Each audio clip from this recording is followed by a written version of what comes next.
Así dice la palabra del Señor. Estas cosas habló Jesús y levantándose los ojos al cielo dijo: Padre, la hora ha llegado, glorifica a tu Hijo, para que también tu Hijo te glorifique a ti, como le has dado potestad sobre toda carne, para que dé vida eterna a todos los que le diste. Y esta es la vida eterna, que te conozcan a ti, el único Dios verdadero, y a Jesucristo, a quien has enviado. Yo te he glorificado en la tierra, he acabado la obra que me diste que hiciese. Ahora pues, Padre, glorifícame tú al lado tuyo con aquella gloria que tuve contigo antes que el mundo fuese. He manifestado tu nombre a los hombres que del mundo me diste, tuyos eran y me los diste y han guardado tu palabra. Ahora han conocido que todas las cosas que me has dado proceden de ti, porque las palabras que me diste les he dado y ellos las recibieron y han conocido verdaderamente que salí de ti y han creído que tú me enviaste. Yo ruego por ellos, no ruego por el mundo, sino por los que me diste, porque tuyos son, y todo lo mío es tuyo, y lo tuyo mío, y he sido glorificado en ellos. Y ya no estoy en el mundo, mas estos están en el mundo, y yo voy a ti, Padre Santo, a lo que me has dado, guárdalos en tu nombre, para que sean uno, así como nosotros. Cuando estaba con ellos en el mundo, yo los guardaba en tu nombre. A los que me diste, yo los guardé, y ninguno de ellos se perdió, sino el hijo de perdición, para que la Escritura se cumpliese. Pero ahora voy a ti y hablo esto en el mundo, para que tengan mi gozo cumplido en sí mismo. Yo les he dado tu palabra, y el mundo los aborreció, porque no son del mundo, como tampoco yo soy del mundo. No ruego que los quites del mundo, sino que los guardes del mal. No son del mundo, como tampoco yo soy del mundo. Santifícalos en tu verdad, tu palabra es verdad. Como tú me enviaste al mundo, así yo los he enviado al mundo. Y por ellos yo me santifico a mí mismo, para que también ellos sean santificados en la verdad. Mas no ruego solamente por estos, sino también por los que han de creer en mí por la palabra de ellos, para que todos sean uno como tú, oh Padre, en mí y yo en ti, que también ellos sean uno en nosotros, para que el mundo crea que tú me enviaste. La gloria que me diste yo les he dado, para que sean uno así como nosotros somos uno. Yo en ellos y tú en mí, para que sean perfectos en unidad, para que el mundo conozca que tú me enviaste y que los has amado a ellos como también a mí me has amado. Padres, aquello que me has dado, quiero que donde yo estoy, también ellos estén conmigo, para que vean mi gloria que me has dado, porque me has amado desde antes de la fundación del mundo. Padre, Padre justo, el mundo no te ha conocido, pero yo te he conocido, y estos han conocido que tú me enviaste.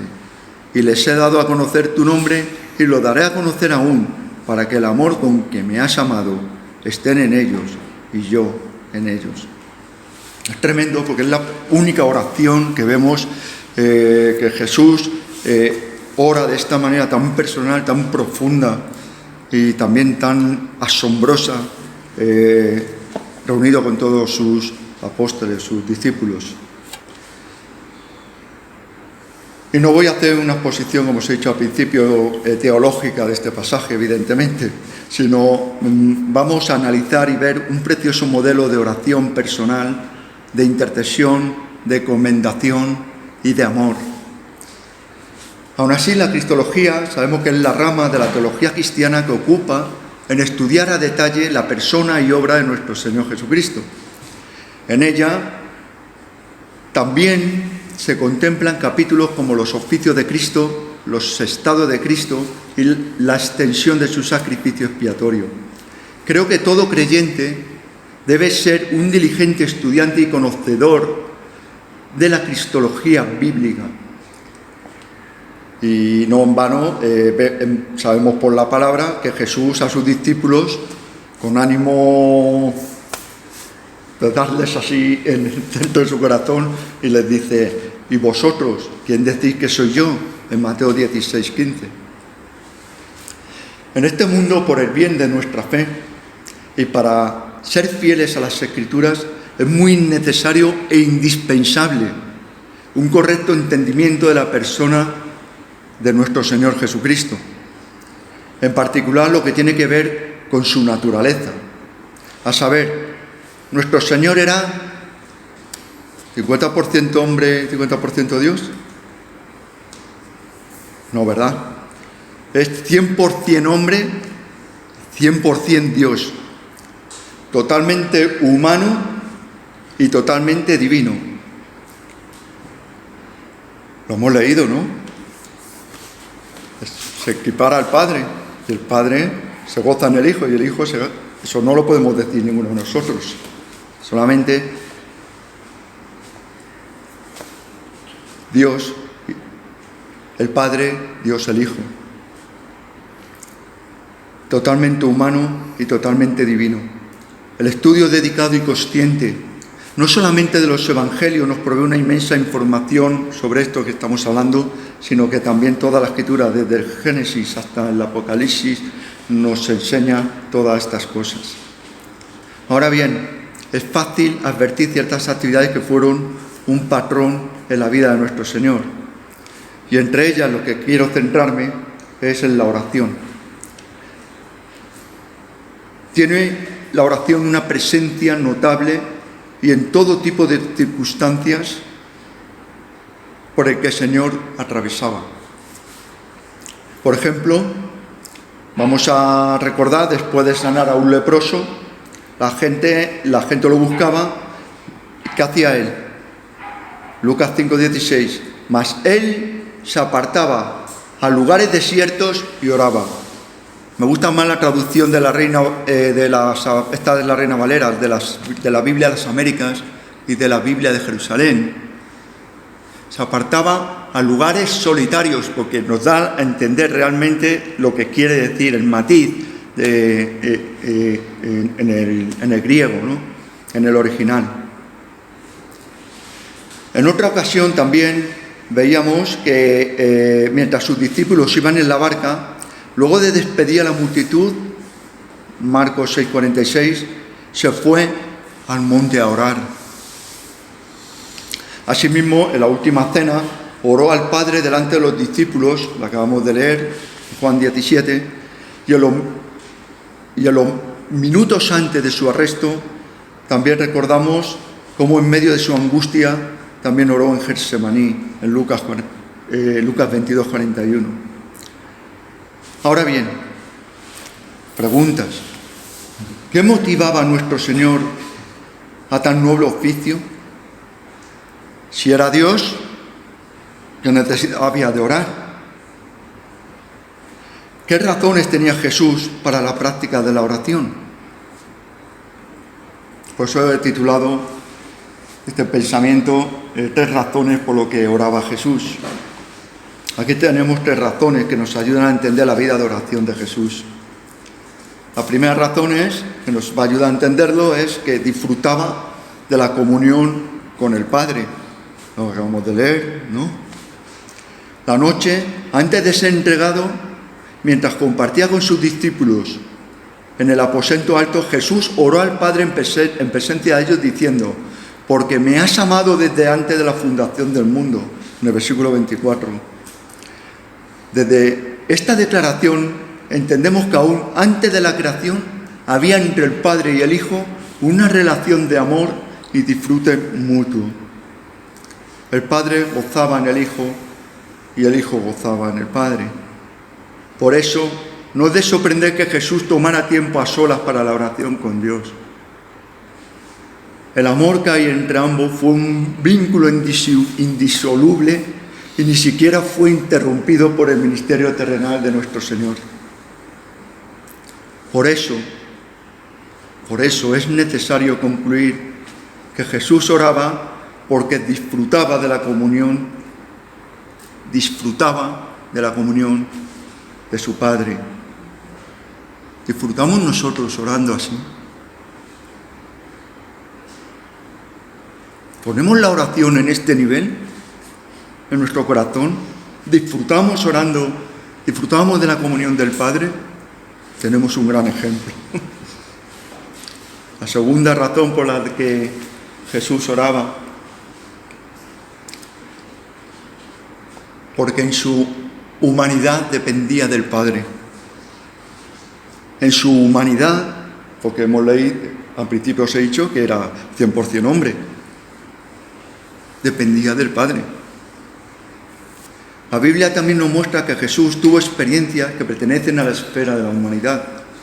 El apóstol Juan, en su primera epístola, se encarga de enfatizar que nuestro Señor no solo vino como Dios, sino que también, primera de Juan 4:2, sino que también ha venido en carne.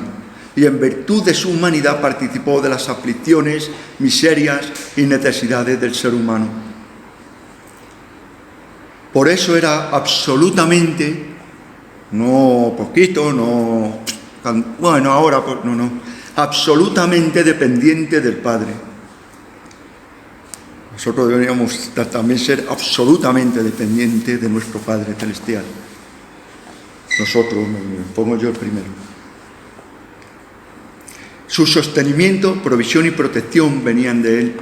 El único que lo podía entender en su angustia y socorrerlo en su necesidad, como hemos leído, era su Padre. Su oración era una evidencia que dependía de la ayuda divina. Y nosotros debemos de depender de esa ayuda divina cuando oramos. Por eso el escritor de Hebreos 5:7, dice: y Cristo en los días de su carne, ofreciendo ruegos y súplicas con gran clamor y lágrimas al que podía librar de la muerte, fue oído a causa de su temor reverente. Así es como debemos de orar, A partir de aquí concluimos que Jesús también oraba, porque como hombre dependía del Padre.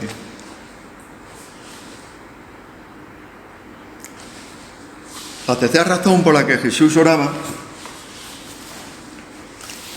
para modelarnos,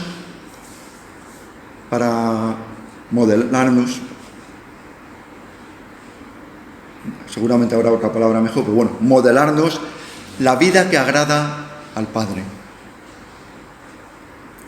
Cristo es nuestro ejemplo de obediencia perfecta y de una vida que agrada a Dios. Él es nuestro ejemplo supremo de santidad, piedad y pureza. El apóstol Pedro dijo, primera de Pedro 2:21, que Cristo padeció por nosotros, dejándonos ejemplo para que sigáis sus pisadas. Y en ese mismo contexto, decía también en el versículo 22 y 23 de primera de Pedro, decía que cuando padecía no amenazaba, sino que encomendaba la causa al que juzga justamente. Y sabéis, hermanos, una cosa, que nos gusta hacer de juez. Nos gusta mucho hacer de juez. Si nuestro propio hermano comete un error, le juzgamos. Si alguien está sufriendo, le juzgamos. En vez de encomendar la causa al que juzga justamente, aunque nos perjudique gravemente. Sé que es difícil. Lo que el apóstol destacaba era que la actitud de Jesús tenía de encomendarse a Dios en una virtud a imitar, en especial cuando sufrimos.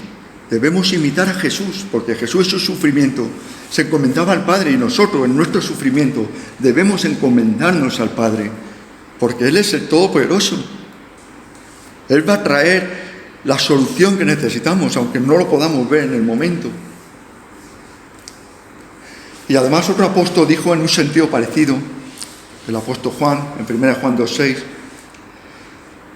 el que dice que permanece en Él, el que permanece en Cristo, debe andar como Él anduvo.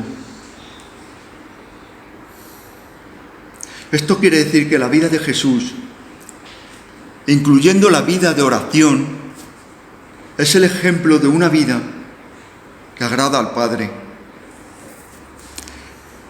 Cristo Jesús es nuestro modelo y nosotros debemos imitarlo. No solamente debemos imitarle, es que tenemos que imitarlo. Nuestro Señor no se limitó a ordenarnos a orar, sino que también Él mismo fue un ejemplo de oración, como hemos visto en Juan 17.